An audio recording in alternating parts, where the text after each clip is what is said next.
এটা আসলে ছবির গুণেই বলে দেয় ছবি কোনটা সাড়া ফেলবে। এখন আমি যদি একটা ভালো ছবি না বানিয়ে ভালো ছবির রেজাল্ট খুঁজি, তাহলে তো এটা খুবই বাজে, তাই না?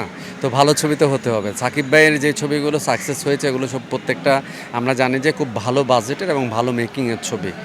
হ্যাঁ, প্লাস সাকিব ভাই তো আছেনই।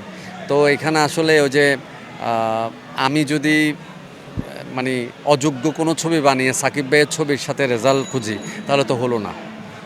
এটা ভুল। যে ছবিটি আমাদের দেশে কিন্তু ছবি চলেছে, মনপুরা চলেছে, তারপর হচ্ছে হাওয়া চলেছে, এরকম অনেক ছবি তো চলেছে। তো যে ছবিগুলো লাস্ট 10 ইয়ার্সে চলেছে, যেগুলো সাকিব ভাই ছাড়া চলেছে, এগুলো সব ভালো মেকিংয়ের ছবি।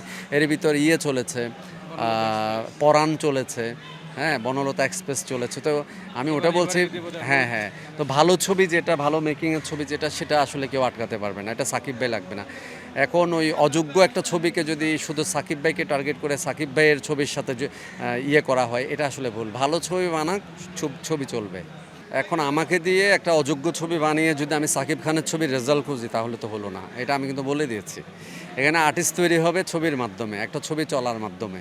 ঠিক আছে? এখন যেই ছবিটি ওই মানের ব্যবসা করবে না, চলবে না, মেকিং ভালো না, অযোগ্য, গল্প ভালো না, ওটা সাকিব খানের ছবির সাথে কোয়ালিটি খুঁজে বা ওটার সমপরিমাণ মানে রেজাল্ট খুঁজলে তো হবে না।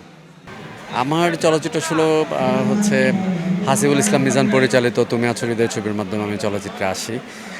আমার মিজান ভাই নেই দুনিয়াতে, উনি প্রয়াত হয়েছেন। ওনার না না না, আমার সাথে পরির ছবি এটা অনেক পরের ছবি। আমার প্রথম ছবি তুমি আছো হৃদয়ে।